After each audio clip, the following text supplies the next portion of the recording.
state senators today. Tell them to vote no on Senate Bill 158. Only medical doctors and trained eye surgeons should be allowed to operate on the only eyes you'll ever have. For more information, visit www.safesurgerycoalition.org/Vermont. Paid for by the Vermont Ophthalmological Society. The Brady Farkas Show is produced and funded by WDEV and the Radio Vermont Group. We welcome listener feedback. Email your comments to wdev@radiovermont.com. The teams you care about. When you think about the Patriots' needs this offseason, look for one trait: explosiveness. The stories that matter to you. I'm not convinced that Ben Shungu, that he's not the League Player of the Year. This is your home for New England sports. Bobby Dahlbeck playing third base this year? Now that is interesting.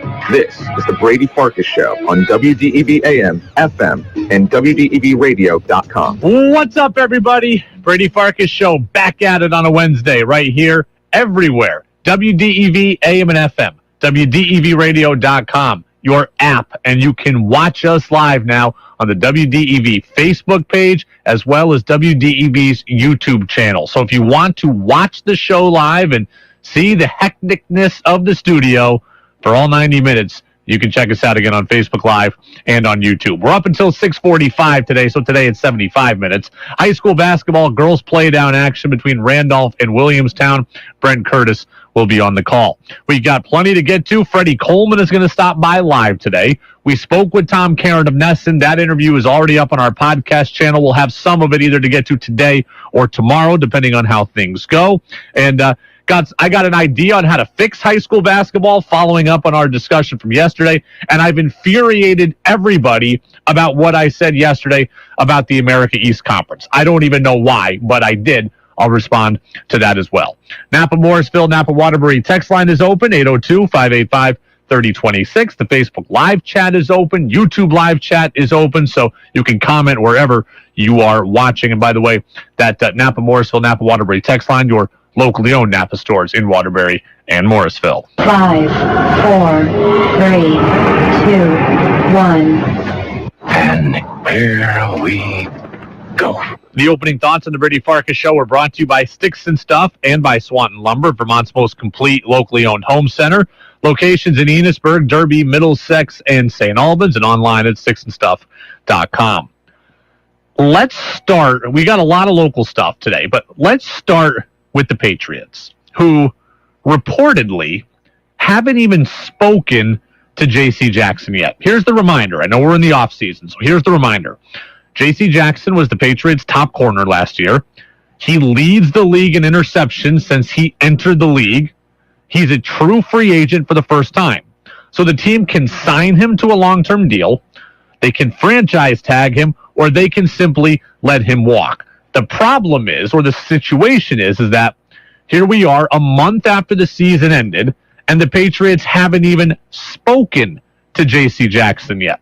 Our friend Phil Perry of NBC Sports Boston, he spoke to Jackson exclusively about what's going on. I think it's fair to say frustrated. I think antsy is another word that comes to mind, because this is somebody who has waited for several years now to have his opportunity to get paid. We know he came into the league as an undrafted rookie. He's not making a ton of money the first 3 years of his career. Last year, he makes just over $3 million. So he's enthusiastic, trendy about his new contract and where that might be coming from. And so Jackson is frustrated and antsy. So the question is, for everybody watching out there, how do you feel about the team not interacting with Jackson at all to this point? I'll say this. One, in defense of the team, I do think it's probably fine that the team hasn't spoken to Jackson yet. I would say it probably doesn't mean anything. But I would totally understand and agree with why he's upset. As usual, both things can be true. I think this is probably just the way business is done in the NFL.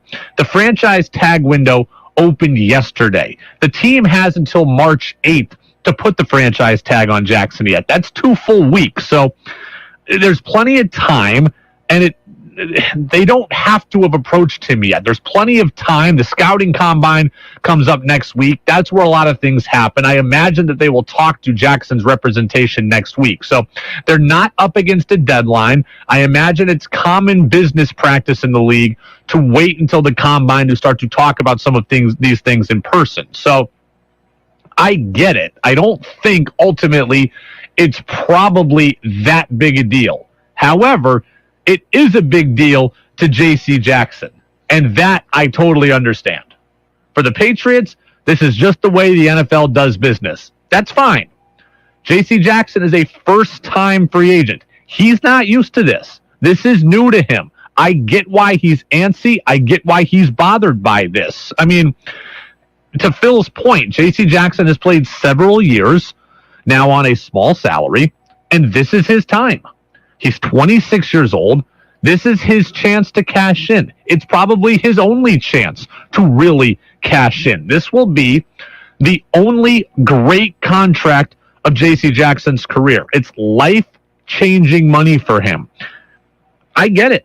I'd want to know when, where, and how that money was coming from.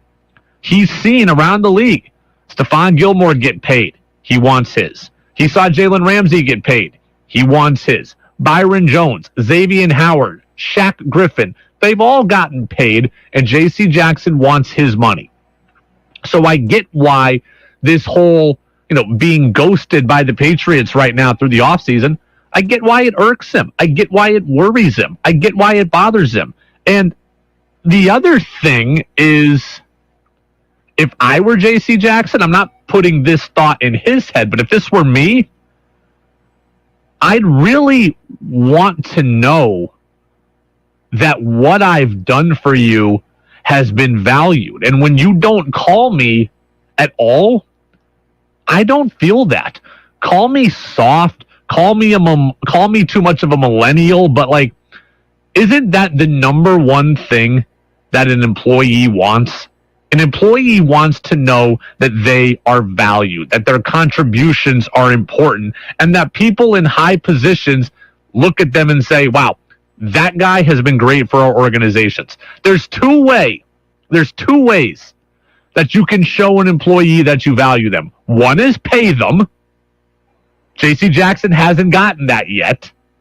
He hasn't gotten the franchise tag yet, so he doesn't know at least he's going to be paid in the top, the top upper echelon of the league at that position. So show me you value me by paying me, which you haven't done yet, or show me you value me by at least conveying that to me verbally. And that hasn't happened yet either.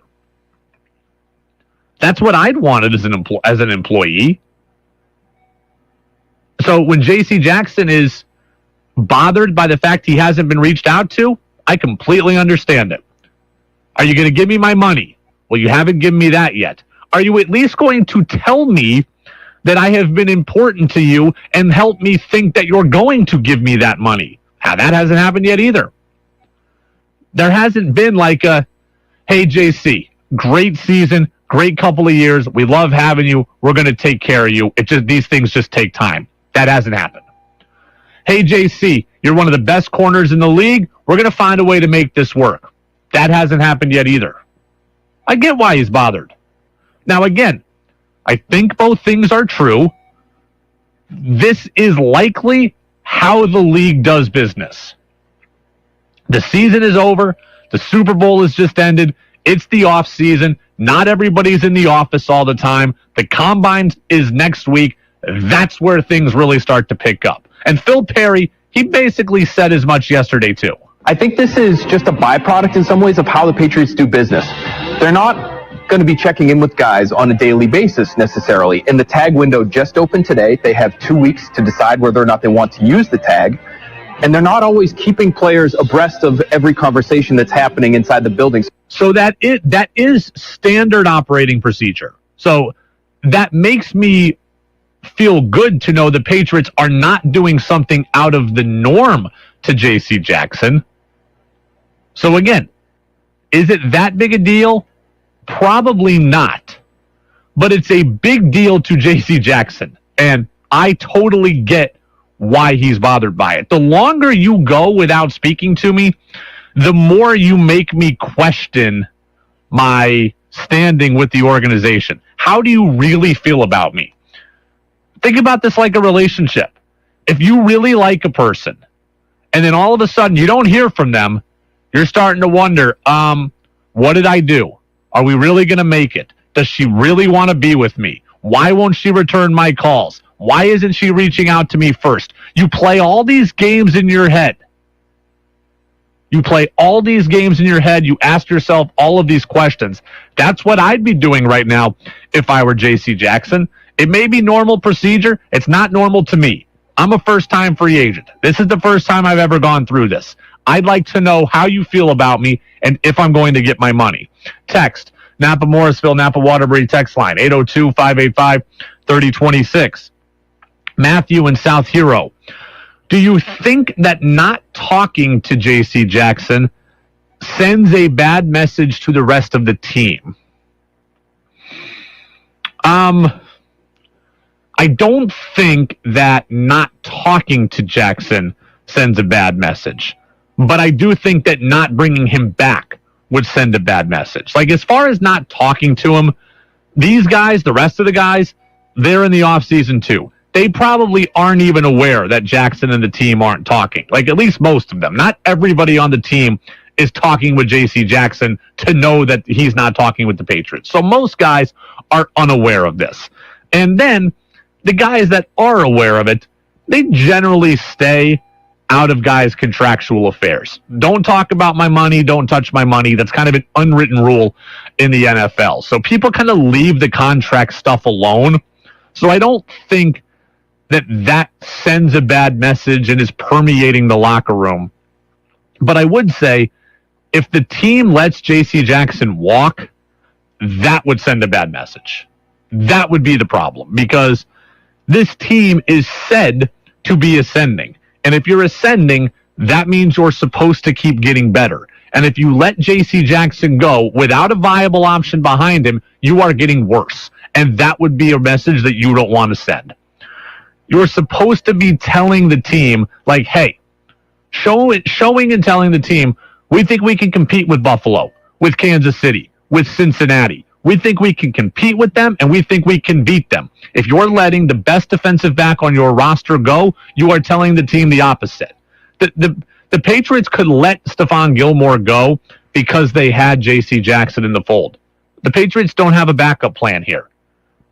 They're very thin in the secondary in general right now. Devin McCourty's not even on this roster as it stands. He's a free agent too. So you can't afford to lose J.C. Jackson. And that's a message that you can't send.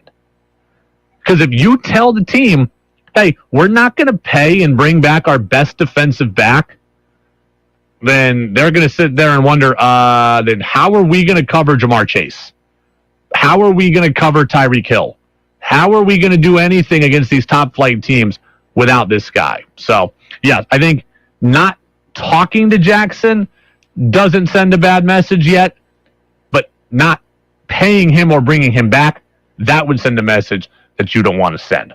Joe says, I agree with you, Brady. I would franchise tag him and work out a long-term deal after the fact. That came in on the text line as well. If you're watching on YouTube, by the way, or Facebook Live, shout out to our intern, Alex, and our digital guy, Steven, who did a great job putting up some new graphics for us today on the feed. So we've already jazzed it up one day in, so we'll keep building it, everybody. Is it a big deal that the Patriots haven't contacted J.C. Jackson? I'm going to ask Freddie Coleman of ESPN Radio. He's next on WDEV. Help our bird friends this winter with a trip to Guy's Farm and Yard store nearest you. Black oil sunflower seed is a favorite, plus plenty of others that will attract your favorite birds. Guy's carries bird feeders of all types, too. For your pets, come see all the pet toys and pet accessories available for your best furry friends. Pet beds, too. Stock up on super efficient, clean, burning wood pellets. Family-owned Guy's Farm and Yard stores in Portland Street, Morrisville, Ferry Street, Montpelier, Taft Corners, Williston, and Fairfax Road in St. Albans. They have what you need. The usual celebration. A North Star fireworks celebration. Invigorate any occasion with fireworks from North Star Fireworks. North Star Fireworks, Vermont's premier fireworks supplier, has the largest inventory in Vermont, including rockets, aerials, firecrackers, and repeater cakes. North Star Fireworks, celebrating good times with great fireworks for nearly 40 years, with locations in East Montpelier and St. John Ferry. Online at NorthstarFireworks.com. Dell Technologies President's Day business sale has arrived. For a limited time, save up to 45% on all our latest gear to work from anywhere with fast free shipping. Dell Technologies recommends Windows 11 Pro for business, so now's the time for incredible savings on PCs, along with servers, monitors, and docks, all with free shipping and quick installation and setup through Dell Installation Services. Get started by shopping online or contacting your Dell Technologies advisor today at 877-ASK-DELL. Again, the number to call is 877-ASK-DELL. God, I'm so stressed. It's a brand new year and our business is busier than ever. Ooma. What is that? Meditation? I'm recommending the Ooma cloud phone system with auto attendant and more than 35 features. Ooma? Yep. Switching to Ooma is a cinch. Starts at $19.95 per month per user, plus taxes and fees. Ooma. Now you're feeling it. Visit Ooma.com. That's OOMA.com to learn more. Ooma. Smart communications for the smarter business. Want a college degree but not sure how to pay for it? Or are you a recent graduate and want to pay off those school loans? The Vermont Army National Guard could pay up to 100% of your tuition or get up to $50,000 in loan repayment. Experience the personal fulfillment of serving your community in Vermont during emergencies and natural disasters as you serve in the Guard part-time. Learn more at nationalguard.com. Sponsored by the Vermont Army National Guard, aired by the Vermont Association of Broadcasters and this station. Want Brady to hear your opinion on the sports stories of the day?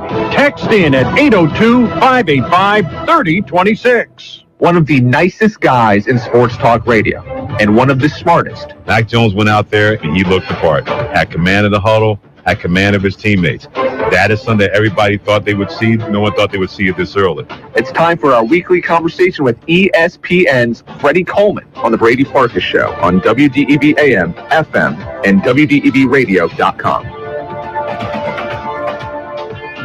Welcome back in, Brady Farkas Show, right here on WDEV, AM and FM, and WDEVradio.com. Joining me now, as he does every single Wednesday, Freddie Coleman of ESPN Radio. Freddie and Fitzsimmons, weeknights, 9 p.m., just a couple hours from now, here on this station. Freddie, lots to get to today. Hope you are well.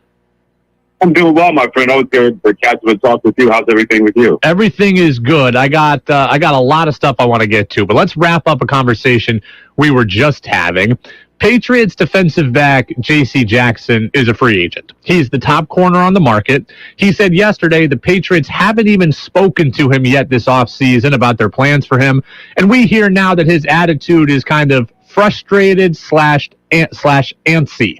How do you view the Patriots not even speaking to him at this point? Big deal or no deal at all? You know, this is the way the Patriots do business. I'm going to say it's a big deal from the standpoint of, I know they got to make some decisions, Brady, when it comes to salaries and who they're going to keep and who they're not going to keep. And we've seen time and time again that if Bill Belichick believes that you can help his football team, he would just move on and not even think twice about that. So I understand why Jackson feels that way and having that kind of angst. I would say it's a big deal to him, of course, because he loves playing for that organization. He said he's even willing to come back under the franchise tag and try to make that work. But if he's not had any kind of communication, that's how the Patriots do business, because they always wait until the last possible second, because they take everything and everyone under consideration in terms of exactly how they're going to go forward with the combine and free agency and then, of course, the NFL draft. Are you a guy who believes that players should be spoken to and checked in on and kept in touch with in the offseason? Or are you a guy who doesn't care if the organization doesn't speak to a player until we see him at minicamp? I've been not a big believer in that whole trying to validate somebody and everything like that. I know it's a different generation that they always want to be in touch with their team. If they're not in touch with their team, then all of a sudden panic kind of sets in, especially when you love playing for an organization or playing in the National Football League. But you got to realize that's the way, unfortunately, things are going to be done in an adult situation. If somebody wants to move on from you, they don't think about your feelings or your family, because they always want 2 weeks notice when you leave a job, but they don't do the same thing for you when it comes to that in all those situations. So players have to clearly understand that when you have that power, and the power is not as strong, in the structure when it comes to the National Football League, when it comes to contracts and rosters and everything like that. That's just the way that the NFL has done business, and that's not going away anytime soon. You know, all the coaching turnover the Patriots have had, there's been a lot of it. Lose your offensive coordinator, lose your quarterback's coach, wide receivers coach goes to Vegas, your running backs coach is going to retire. I think in all it's going to be 5 offensive coaches on the staff that are going to be gone. What impact, if any, do you think that change has on Mac Jones? Boy, that's a really good question, Brady, because you just got to the National Football League, and all of a sudden somebody that you thought you were going to be working with for a while, all of a sudden is not going to be there. But he seems to be pretty inflammable when it comes to, okay, what do I have to deal with? How do I go about it? And how am I going to make the most out of that? This guy sat behind Tua Tagovailoa and Jalen Hurts before he finally got a chance to be a starting quarterback at Alabama. It would have been very easy for Mac Jones to turn tail and go somewhere else and have a chance to play for more than 1 year. He didn't do that. He waited his turn. He bided his time. And by the time his turn came around, Brady, he was ready for that. Look what he did the one season, the starting quarterback for Alabama football. So something like this is not going to throw a guy like him as much as might throw other people, excuse me. So let's think about this, Brady. Quarterbacks more than ever before are so more worldly that they're used to turnover. They're used to transfer portal. Things can change at a moment's notice. So it may have bothered a quarterback maybe 5-10 years ago. But this generation of quarterbacks, it's not going to bother them as much as the previous guys playing that position in the NFL before. Freddie Coleman, ESPN Radio, Freddie and Fitzsimmons, coming up tonight, 9 o'clock right here on WDEV, AM and FM, and WDEVradio.com.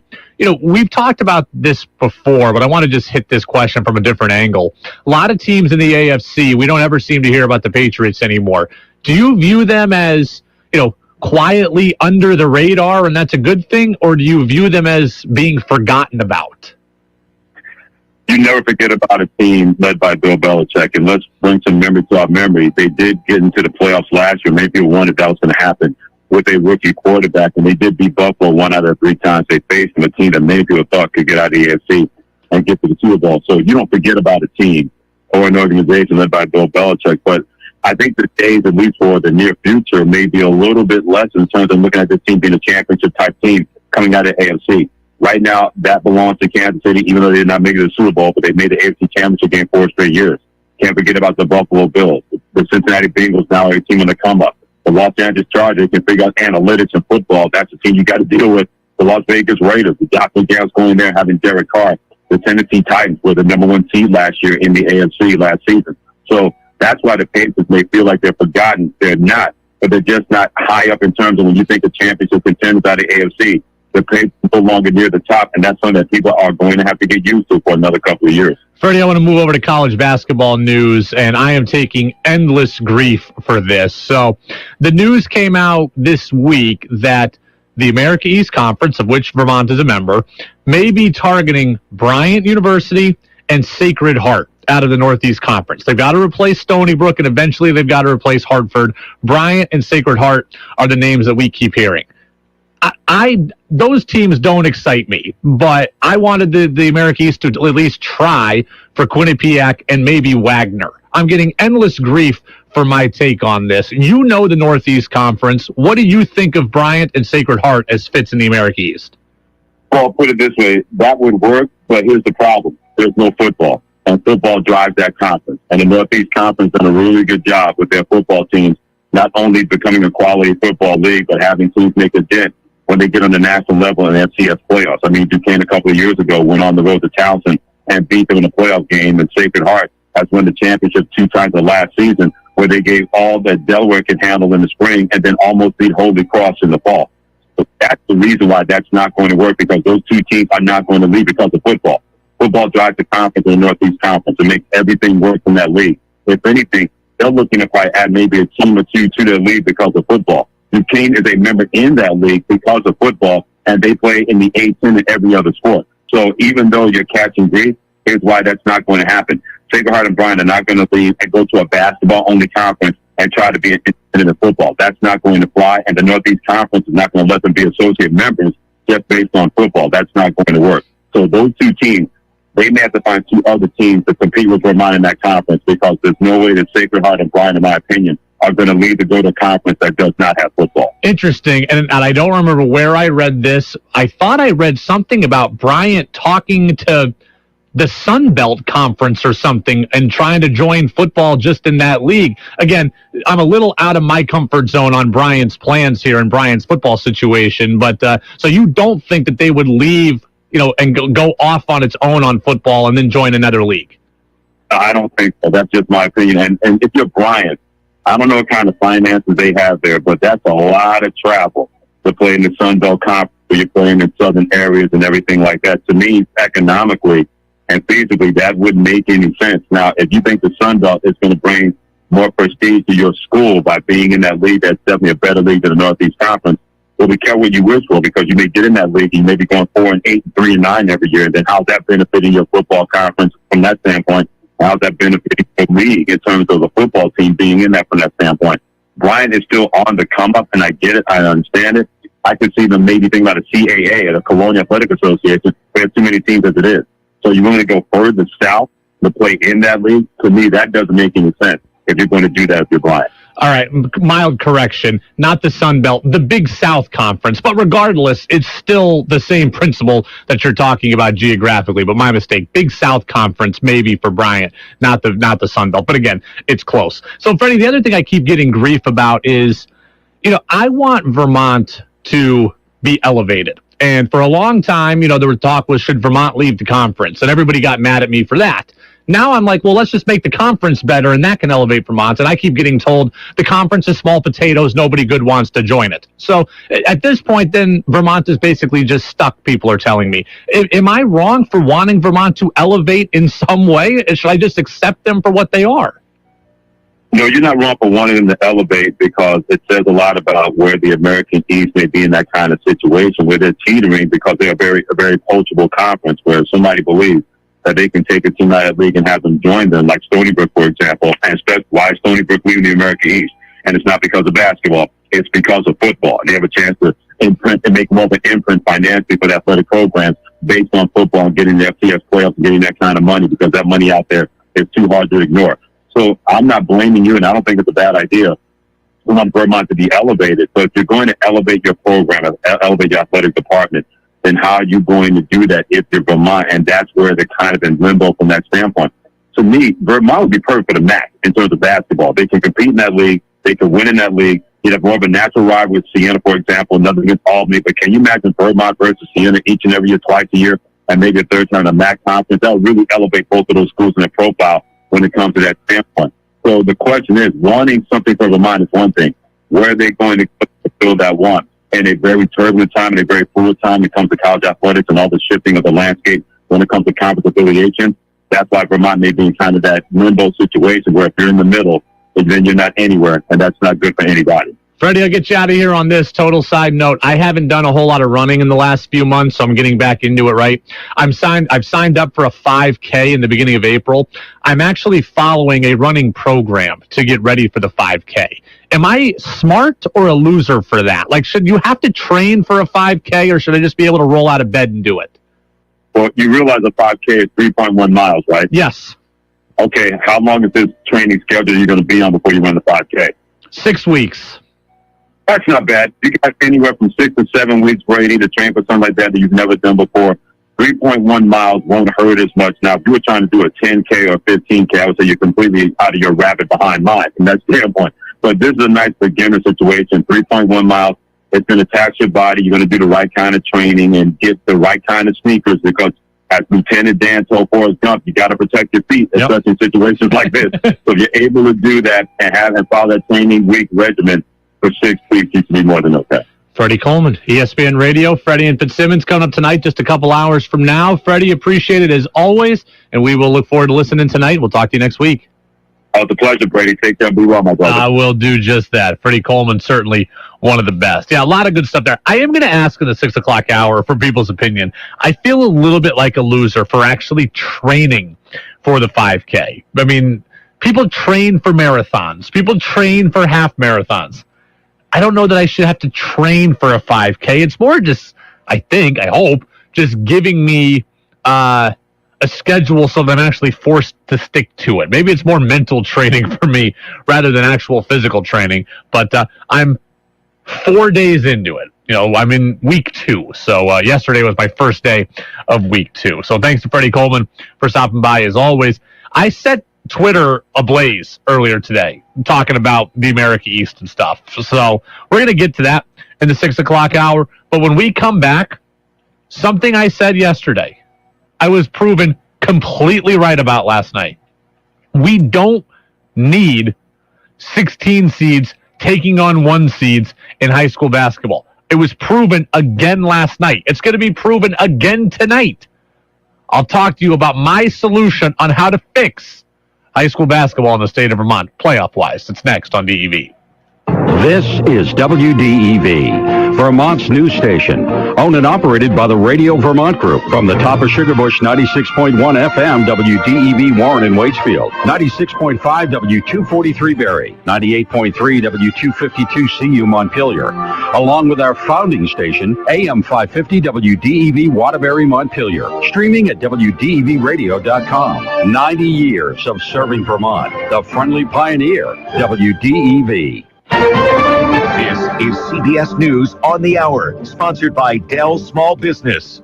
I'm Matt Piper in New York. Only Mr. Putin knows what the timing is here. That's Pentagon spokesman John Kirby, as the U.S. says it appears Russia has amassed 80% of its forces in forward positions toward Ukraine. Correspondent Deborah Alfarone. At a United Nations General Assembly meeting in New York, Russia's representative made this threat. The ceasefire will be monitored by the Russian armed forces. No one intends to go softly with any violators. At the same meeting, U.S. Ambassador Linda Thomas-Greenfield warned that Russia's actions could set off a tidal wave of suffering across the world, including a spike in food prices and a refugee crisis. President Biden announced his administration is imposing sanctions on Nord Stream 2 AG, the company behind a gas pipeline in Germany, now halted and its corporate officers. State Department spokesman Ned Price. This is the beginning of our response. If Putin escalates further, we will escalate further using additional sanctions and export controls. A new poll says Americans do not think the U.S. should get involved. I'm Peter King. The numbers are overwhelmingly against a major U.S. role in the conflict. Only 26% of those asked say the U.S. should be heavily involved. 52% say a minor role would be okay. 20% of those asked say the U.S. should not play any role at all. The survey comes from the Associated Press and the Nork Center for Public Affairs Research. While Americans seemingly don't want to be involved in Ukraine, more than half say they are concerned that Russia's influence around the world is a threat to this country. Former President Trump's eldest daughter is in discussions with a House Select Committee investigating the January 6th attack. CBS's Christopher Cruz. Investigators want to ask Ivanka Trump what her father was doing and saying and who he was talking to during the insurrection. Ms. Trump was in the White House during the attack on Congress. People familiar with the talks say her lawyers have been communicating with the panel since January, soon after the committee sent her a letter asking her to voluntarily agree to testify. Meantime, prosecutors in charge of Donald Trump's criminal probe in New York have resigned. They're apparently at odds with the new Manhattan district attorney. Dallas public schools are already closed tomorrow due to impeding weather. KTVT-TV's Robbie Owens is there. Many motorists learning the hard way that what they're seeing on the road is not water, it's ice. And safety officials urging commuters to not become overconfident. Freezing rain glazes on impact and forms as ice. And ice is much different, much harder to drive on, much more dangerous to drive on than, say, sleet or snow. The Dow lost 465. This is CBS News. It's time for Dell Technologies President's Day deals on business PCs. Call 877-ASK-DELL. Dell Technologies recommends Windows 11 Pro for business. Back at Lamoille Valley Chevy, we would like to thank all our customers and our entire team for helping Lamoille Valley Chevy become the #1 volume Chevy truck dealer in Vermont for the second year in a row. Due to the success of the Countdown to 4,000, our lot is now overstocked with more one-owner, low-mileage, late-model cars, trucks, and SUVs than I can remember, and I've instructed my entire team we need to sell them down. Here's how the push it, pull it, or tow it sale works. Through the end of February, anyone can push, pull, or tow any single trade to Lamoille Valley Chevy and get a $3,000 minimum trade allowance toward any in-stock pre-owned car, truck, or SUV on our lot. Don't worry. If your trade is worth more, you're going to get it. And folks, at Lamoille Valley Chevy, we have a huge selection of certified pre-owned cars, trucks, and SUVs that come with a better-than-new 100,000-mile warranty, and you can get a guaranteed minimum trade allowance of $3,000 on these vehicles, too. So get to the push it, pull it, or tow it sale happening right now at Lamoille Valley Chevy. And remember, at Lamoille Valley Chevy, we know price matters. Early on, WDEV owner Lloyd Squire set the mission. No business or service exists entirely within itself. It must be a part of the area in which it lives, not just as a member of the community, but as a contributor to the life of that area. Over the decades, we feel WDEV has made valuable contributions, including in-depth news coverage of daily events and major happenings, and expanding our offerings with podcasts and our reach with streaming. Advancements my dad couldn't even have anticipated. What's next? We don't know, but we're hoping you'll help us experience it together. You can support WDEV with a gift of $90 to celebrate our 90 years and help ensure 90 more. You can send checks to P.O. Box 550, Waterbury, Vermont, 05676, or make credit card payments online at WDEVradio.com. We've been on this journey together. Let's continue it that way. Thank you. The Brady Farkas Show now has an interactive text line, so reach out now at 802-585-3026. Now it's back to the Brady Farkas Show on WDEV AM, FM, and WDEVradio.com.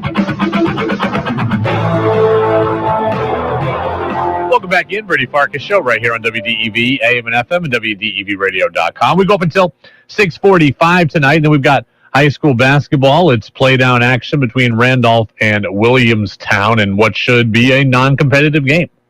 Simply put, non-competitive game is going to be played tonight. And that leads me right back into what we talked about yesterday, because we talked a lot last night about high school basketball pairings and play-down games and the way they work in the state of Vermont. And I got a ton of reaction to this after the show yesterday, so I want to bring this into the fold again. Napa Morrisville, Napa Waterbury text line, 802-585-3026. Facebook Live, YouTube Live. You can get your comments in. Did you see the scores yesterday from some of the girls' play-down action? Did you look and see what happened around the state? I hope you did, because in Division 2, the number 16 seed Woodstock got beat by number 1 Linden 60-12. That was the score of a playoff game in this state, 60-12. In Division 3, the number 16 seed from Mill River got beat by number 1 Windsor 89-14. They got beat by 75 points. And we're due for more beatdowns tonight in Division 3 and Division 4. The game we have, Randolph-Williamstown, that's not going to be pretty. We just don't need these specific games to happen. I am calling on the Vermont Principals Association to change the structure of the playoffs. In divisions where there are 16 teams, I am calling for an adjustment. Who is with me? 802-585-3026. I am proposing the following. This is my idea. A 10-team double elimination tournament. Fixed. Your problem is fixed. A 10-team double elimination tournament.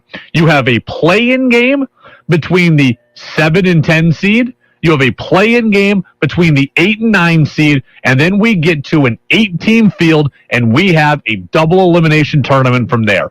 I think that this accomplishes a lot of things. One, it gets seeds 11 through 16 out of the tournament so they do not get embarrassed. I'm not as worried about 11 and 12, but they don't need to be there either, and the 10-team tournament works better than a 12-team tournament. It just does.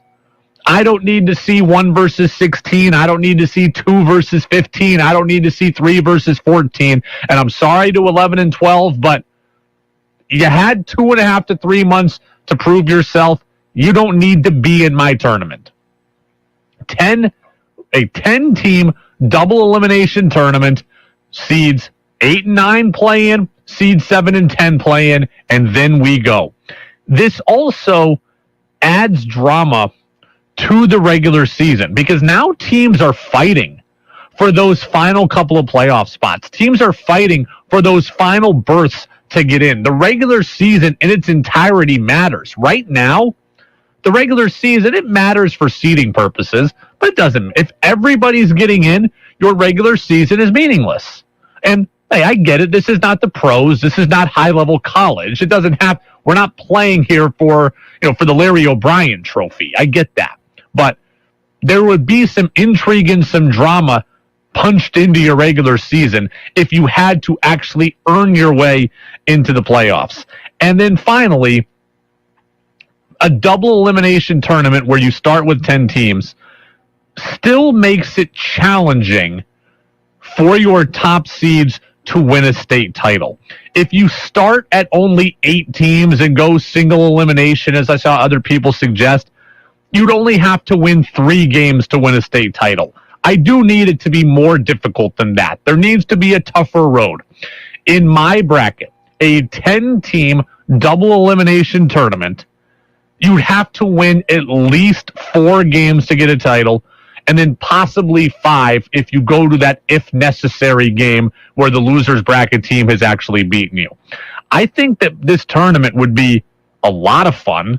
I think it would be highly competitive, and I think it would be highly entertaining. And I think that it would draw a crowd. I think fan bases would support it. I mean, what fan base is traveling to see their 16 seed get walloped 89-14? They're not.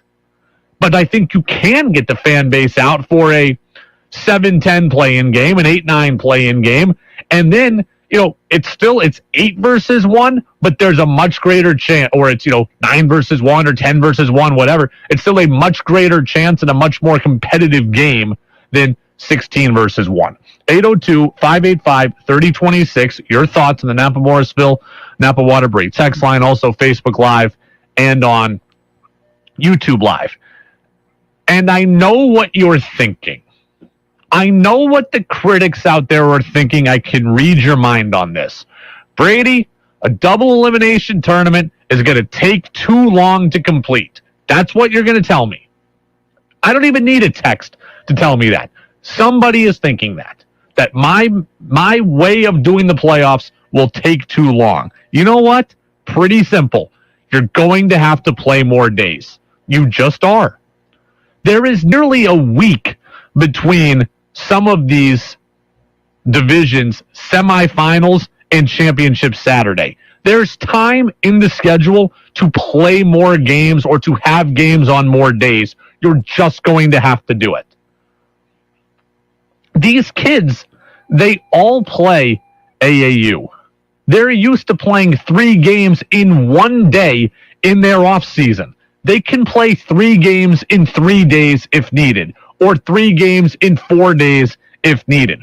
These teams play summer baseball or summer softball, and they play double headers for 4 hours when it's 95 degrees outside.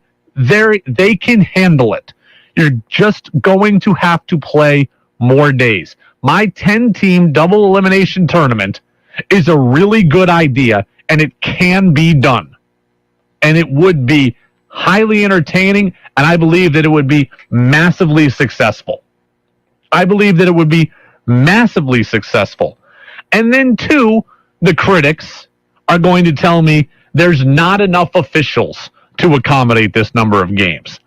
I don't have the total number of officials in my head, but I routinely, as part of the afternoon news service, read off days where there are 25 games scheduled around the state.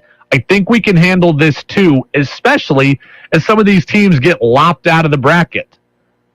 I understand that the tournament takes a little bit longer, but it's not like we can't accommodate this number of games per day. You just have to be willing to try something new. So there you go. I think I solved the problem of having 16 seeds play 1 seeds and 15 seeds play 2 seeds and get absolutely embarrassed. And I think I came up with a good solution. And for good measure, I've given you something extra. I think that the seeds 11 through 16, the ones that didn't get invited to my tournament, they can still play each other. Play a round robin. Have their own tournament. Have 15 play 16 and 11 play 12 and 13 play 14. Give those teams extra games. They're high school kids. They want to play their sport, but they also want to know they have a chance to win. They don't want to get beaten by 75 effing points. 89-14 was a final score in last night's playoff game. The team that got beat 89-14, I think, had 1 win on the year. There's a team tonight that's 0-18 that's going to get hammered. There's a team tonight that's 1-17 that's going to be hammered. I think these players would like to play games, but they would like to play in a situation where they're not headed for that. Let 11 and 12 seeds, let them play each other. Let 13 and 14 play each other. Let 15 and 16 play each other. Do a round robin. Give the kids more games, but give them a game that's actually going to be somewhat enjoyable for them. That is how this should be done. Now, let's go to the text line. Let's go to the chat line, and let's see what everybody else has to say to me, because, again, I got a lot of reaction to this in the overnight hours from some very reputable people. Dave Moody, Motor Racing Network, Daytona 500 broadcaster, used to work at WDEV, Vermont native. He chimed in on Twitter to me. He said, not so many years ago, a team had to win 8 of its 20 regular season games in order to qualify for the playoffs, but the participation trophy crowd decided it was unfair to deprive those poor kids of an opportunity to get beat by 50 points and finish the season at 0-21. An 8-win threshold. Apparently that's what it used to be long before I got here. That's fine. That is interesting. It evidently worked in this state for a long time. I certainly think it's not a terrible idea, but I do fear a world where your playoffs are not consistent every year.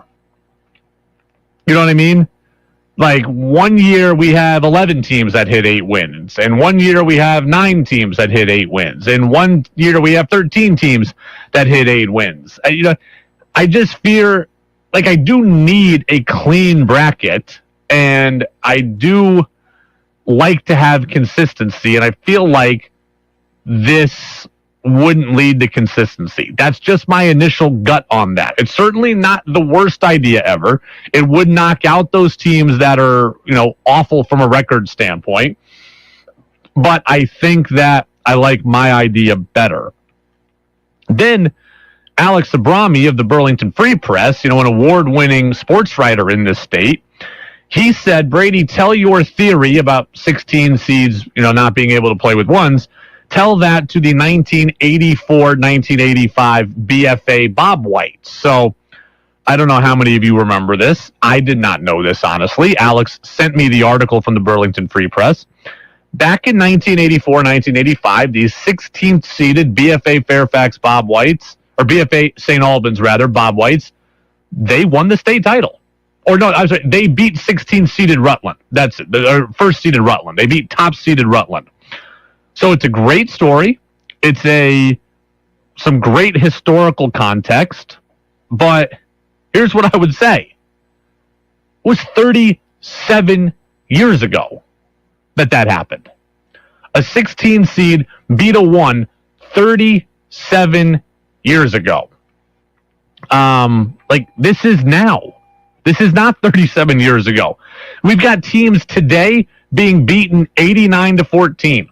Like, the off chance that we see something like what happened in 84-85, that is not worth to me what is most likely surefire embarrassment. We're going to see 1,000 games, 89-14, before we see what happened in 1984, 1985 again. We're going to see more blowouts tonight. We're going to see more blowouts on the boys' side when the bracket comes out. Like, the Springfield boys are 1-18 this year. They've been beat 82-35 this season. Do I need to see them have that happen to them again? No. So just because it happened one time 37 years ago, that's not enough for me to keep the structure the same. And by the way, in that 84-85 game, the rules were different. Remember, we just talked about 8 wins used to be. So that 16 seed was 9-12. 16 seeds today are 0-20, 0-18, 1-19. Like, we don't need to see this. It's the Brady Farkas Show on WDEV, AM and FM, and WDEVradio.com.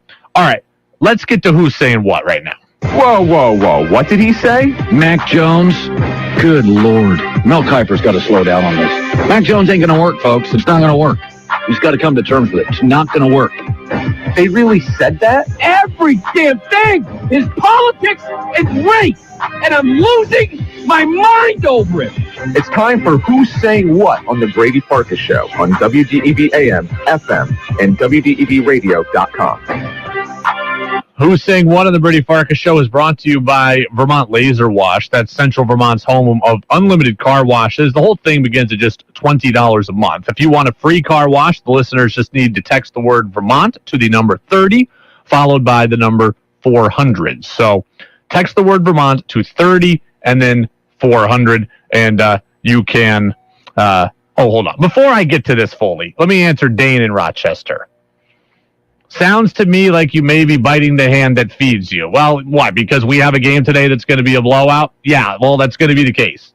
And in my world, we'd still have high school basketball on WDEV, right? We would just have more competitive games that are part of my double elimination tournament. So I'm not asking to get rid of games on WDEV. I'm saying that we should have different games starting next year, preferably. So there you go. All right. Who's saying what, though? I want all of you who laughed at me last week and the week before to stop laughing at me. That's what I want. If you laughed at me last week and the week before, I want you to stop laughing at me. And here's what I mean. You all laughed at me and my idea of trading Mac Jones and 2 first-round picks for Russell Wilson. You all laughed at me, and I'd like you to stop. And here's a few reasons why. Did you see the mock trade proposal from Pro Football Focus yesterday? They had a deal, a rough mock deal, between the Broncos and the Packers to get Aaron Rodgers to Denver. So here was the trade. The Broncos were going to get Aaron Rodgers, and in exchange, they were going to give up a first-round pick this year, a third-round pick this year, and then a first and second round pick next year. So the Broncos were going to have to give up 2 first round picks, a second and a third, 4 picks total for a mercurial 38-year-old quarterback. I am asking you to trade Mac Jones and 2 firsts, basically the equivalent of 3 firsts overall for Russell Wilson. My deal is perfectly fair. You look at that deal for Rodgers, and my deal is perfectly fair. If you don't want to do it, that's one discussion. But don't tell me that it's too much. I saw people ripping me last week on this text line. You know who you are. And you were all saying, that's way too much for Russ. Russ is too old. I worry about Russ's legs. If Aaron Rodgers at 38 years old can be worth 2 firsts, a second, and a third, then Russell Wilson sure as hell can be worth Mac Jones and 2 future first-round picks. This is what it costs to become elite in the NFL. My price for Russell Wilson is less than the price for Aaron Rodgers, and Russell Wilson is 5 years younger than Aaron Rodgers. If anything, I'm probably underselling what it would take to get Russell Wilson. He is that good. He is still that special. And if you want to be special, it costs a real price. Again, if you don't want to do it, that's one thing. But you can't sit here and tell me that he's not worth it, or that's too much, or that it's a reach. It's not. This is what it costs to be great. Did you hear Colin Cowherd yesterday? Colin Cowherd of Fox Sports Radio, he was talking about Russell Wilson, and he was using the Philadelphia Eagles as an example. And here's what he said about Russ and the Eagles. It makes no sense. Tom Brady would go 6 to 7 months a year without a... That's not it. Let's see. We got Russell Wilson. All right. Colin on Russ. Let's see here. Can we get take 2 on this? Do we have that? All right. Let's give this one more try. Let's see if we can find it here. All right. Colin, are you in here? Colin on Russ. All right. We don't have it. Bottom line, he said that the Eagles should give up 4 first-round picks for Russell Wilson. Spoiler alert. The Eagles have 3 first-round picks this year, and they have 1 next year, and Colin said he would trade every single one of them for Russell Wilson. So if you think that I'm way out of bounds in my mock trade, then I think that you are not realizing exactly how much quarterbacks cost in this league. The whole sport of football is about how can we get a great quarterback? How can we get an elite quarterback? Right now, the Patriots have a good one. They do not have an elite one. I'm trying to give you an elite one. Look, it's not going to happen. I recognize it's not going to happen. But the idea that you laugh me off the premises for this idea, that you're ruining my off-season fun here. This is the fun of the off-season, is to have off-season fodder like this. I just happen to think this is not reckless speculation. This is a real legitimate offer that I would accept if it was presented to me. Hey, we will send you Russell Wilson. You give us Mac Jones and 2 first-round picks. And I would say, as the New England Patriots, where can I sign up? And as a Seahawks fan, I would say no to this deal. That tells you that it's a good one. So I probably won't talk about this again, but everybody who laughed at me needs to understand that Aaron Rodgers, that mock deal, is more. Colin Cowherd says he'd give up 4 first-round picks for Russell Wilson. My deal is not too much. My deal is probably too little, as a matter of fact. A text on the Napa Morrisville, Napa Waterbury text line from Chris in Burlington. He says, as a Bills fan, oh boy, here we go. As a Bills fan, I am rooting for the Patriots to hold serve with Mac Jones. I do not want Russell Wilson in the division. I think that Josh Allen is better right now, but the gap certainly closes considerably if Wilson joins the Patriots. There you go. Right there. Just kind of wash my hands. That's your rival fan base. Your rival fan base wants you to stick with Mac Jones. What does that tell you? Your rivals hope you stick with Mac Jones. They're telling you, we don't fear him, and that particular texter is telling you, we would fear Russell Wilson. Getting Russell Wilson would close the gap. None of you seem to want to see that. Think about it this way. If the Miami Dolphins could stick with Tua Tagovailoa or acquire Deshaun Watson, what would you as a Patriots fan want? Of course, you would want them to stick with Tua. You'd fear Deshaun Watson. That is what teams think about you. They want you to stick with Mac Jones. They don't want you to get Russell Wilson. They would fear Russell Wilson coming into their division. It won't happen. It's off-season fodder. I would do it, but don't tell me that I'm illogical or unreasonable, because I'm not. My deal, based on what everyone else is saying, my deal makes absolutely perfect sense. It's the Brady Farkas Show on WDEV, AM and FM, and WDEVradio.com. High school basketball comes up about 20 minutes from now. We will have that game for you between Randolph and Williamstown. Brent Curtis will be on the call.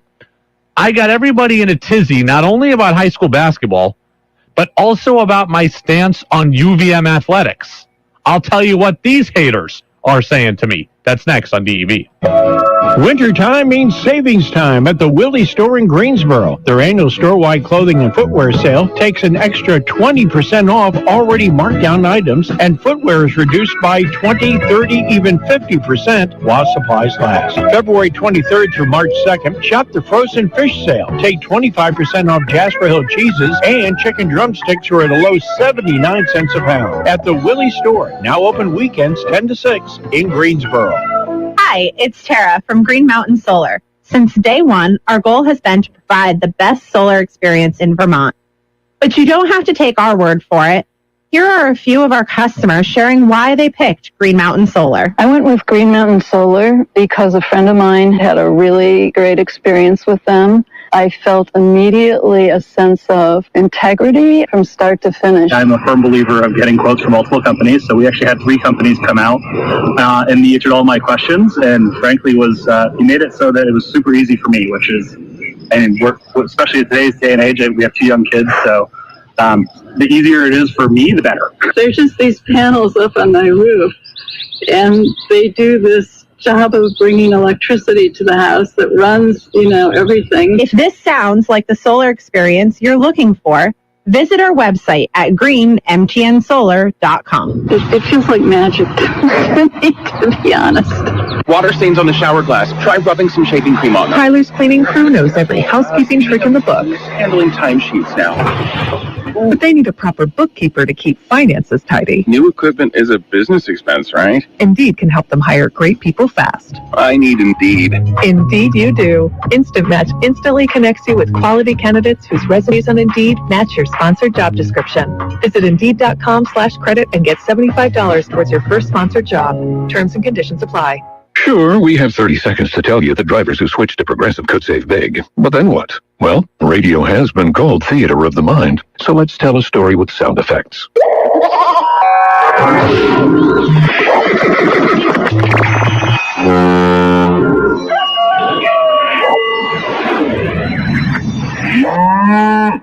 Wow, it's like I was in the story. Almost makes me forget this was supposed to be about saving big with Progressive.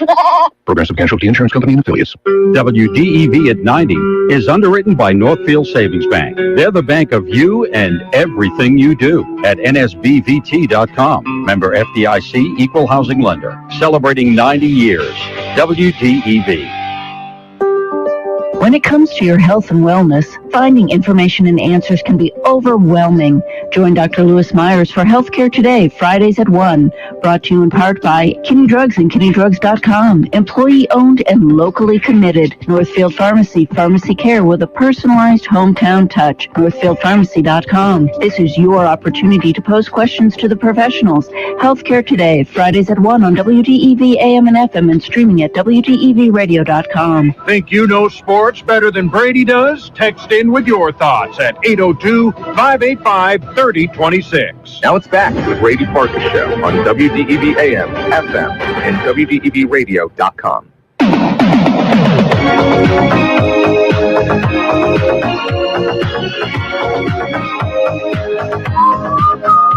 Welcome back in, Brady Farkas Show here on this Wednesday on WDEV AM and FM and WDEVradio.com.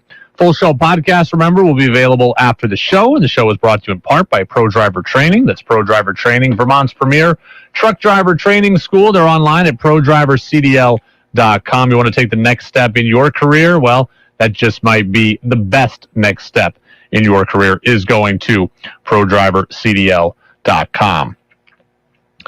I am very disappointed in a lot of people's stance on UVM athletics.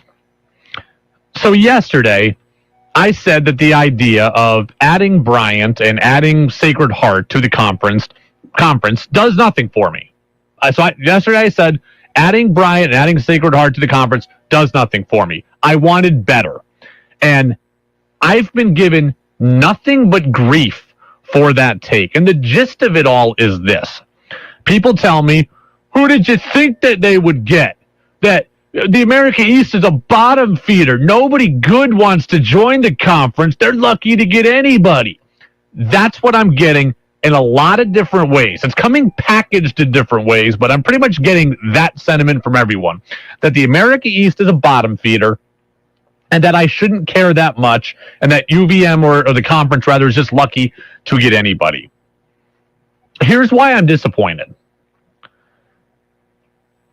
What's wrong with trying to elevate the department and trying to elevate the university? What is so wrong in that? What about that thought process from me and from people like me has people so triggered? We talk about UVM potentially leaving the conference, and I get told, no, Brady, we can't do that. The money is too much. The travel is too much. They wouldn't be that good. So fine. UVM cannot leave the America East Conference. So then I propose an alternate idea. Let's get the conference to be better. And now I get told, no, we can't do that either. Nobody wants to come here. So let me get this straight. You're telling me that the University of Vermont Athletic Department has nothing that it can do to get better. They can't leave, and the conference itself will always remain a bottom feeder. That's what you're telling me. I hate that. I hate that attitude. I hate that mindset. I hate that positioning. I am aspirational. But I also think I'm reasonable. I'm not trying to do things that are illogical. I'm trying to get the programs to grow, but in a reasonable manner. That's all. And what is so wrong with that? If at the end of the day, you tell me that Bryant and Sacred Heart are the absolute best additions that the America East can make, then fine. I would accept it. But I at least want the conference to try to go bigger. I've been calling for Quinnipiac for a month now. Can you at least try on that? And by the way, I'd like to know publicly that you tried. I have heard from people who are in the know, I have heard that the league has tried and has been shot down. That very well may be true, but we don't know that publicly. So all I have is what's out there publicly, and what's out there publicly feels like the conference is just trying to settle. Hey, let's just get 2 teams and let's just call it a day. I don't want that. The reason why I was upset about Bryant and Sacred Heart is because it doesn't feel big enough for the conference. It doesn't feel big enough to elevate UVM, and that's ultimately what I want. If the conference is tried and struck out, then so be it. Then I would accept everything. But I have no public knowledge that the conference has tried and failed. I want proof that you're at least going for it. I don't understand this small market mindset that people seem to have when it comes to UVM or the America East Conference. I'm not looking for UVM to join the ACC, and I'm not looking for the America East to become the ACC. All I want is a league that does something for the school. That's it. That is it. That's all. What is wrong with that? I am tired of seeing the small market mindset where we can't leave because we're not good enough, and we can't make the league any better because the league's not good enough. There's always something that you can do. There's always something that you can do. The league needs to get more committed to athletics as a whole. Better facility, better recruiting budgets, something. Make the league more attractive. If the league's not attractive to anybody, then make it more attractive. Better facilities leads to better recruits, leads to better on-court performances, leads to better win totals, leads to better games that you can get, leads to better upsets, leads to better tournament seeding. Do something. That is what I'm looking for, and I'm disappointed by the people that don't ever want to think about anything that elevates the league. How good you are determines how much of a problem you can be. That is my go-to quote, but I don't quite understand why it's being applied here. That's all I would say. Someone has texted in on the Napa Morrisville, Napa Waterbury text line, how good you are determines how big a problem you can be. That is my quote. I say that all the time. I'm not sure that it applies right here. So thank you for listening to me enough to know what my go-to phrase is, but I don't think that it's applicable right now. So high school basketball coming up just a couple of minutes from now. Brent Curtis will be on the call, so we will get you out there in just a couple of moments. I do want to take a very quick little poll on this informally. I have signed up for a 5K. Okay, 5K is at the beginning of April, so we're about 5-6 weeks out from that now. I am going through an official running training program for that 5K. On a treadmill, not a coach, something like that. But does that make me smart, or does that make me the biggest loser ever?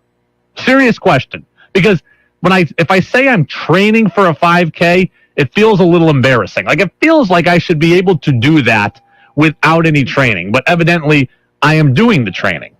I am just curious. Does that make me smart, or does that make me a loser? I'm going to continue to ponder that question because I just don't know the answer to it. Training for a 10K, training for a marathon, training for a half marathon, that's all warranted and necessary. What I'm doing, is it necessary? Should I have to do it? Or should I just be like, you know what? I'm just going to throw the shoes on, go out a couple of times, and see what happens. I don't know. Bob in Moncton says, Brady, it's 3.1 miles, 12.5 laps. It's no problem when you start running races. It's addicting. Bob, that implies to me that you do run a lot of these. I have run one actual 5K in my life, 2 actual 5Ks in my life, and it's been like at least 3 years. So I'm going through the training. I just feel like a bit of a loser. Like, I don't want to tell people I'm training for a 5K. I mean, it's embarrassing. I need to know if that embarrassment is justified. So, all right, we're going to wrap up here. One last comment coming in on the text line. Anthony says, depends on where in the pack you want to finish. I want to finish somewhat, I want to finish respectable. I'm 32 years old. I'm not saying I need to win the thing, but I would like to finish under 30 minutes.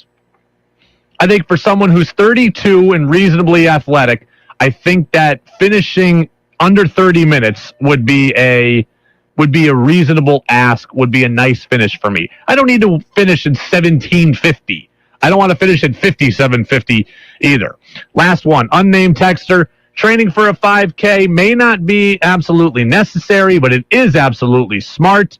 Think of it as establishing a solid lifetime habit. There you go. That's the person that's the voice of reason right there. So we're going to end on that note. Thanks to the YouTube crew. Thanks to the Facebook Live crew that watched. Thanks to the crew always on the Napa Morrisville, Napa Waterbury text line, 802-585-3026. Steve says it's smart. It can't hurt. High school basketball is next. Go download the podcast, Apple Podcasts, and Spotify. We'll be back at it tomorrow on DEV. Folks, with inventory issues still affecting dealers across our industry, at Lamoille Valley Ford, we have found the solution for getting you into a new vehicle. Tell them, kid. Thanks, Dan. At Lamoille Valley Ford, we're ready for retail. That's right. We're ready to retail order your new Ford today at Lamoille Valley Ford. With our high-volume sales history, there's no better dealership to custom order your new Ford car, truck, or SUV. We're prioritizing your personalized vehicle and doing whatever we can to expedite delivery so you don't have to wait any longer than you have to. And get this, when you retail order from Lamoille Valley Ford, we will discount your order an additional $1,000. Combine that with huge Ford discounts and incentives, you can take up to $6,000 off a retail ordered F-150. That's huge. Need a vehicle today? No worries. At Lamoille Valley Ford, we have by far Vermont's largest selection of new Fords, including over 150 F-Series trucks in stock and incoming. Woo! So drive Route 14, 15, or 16 to Lamoille Valley Ford in Hardwick and save big during our Ready for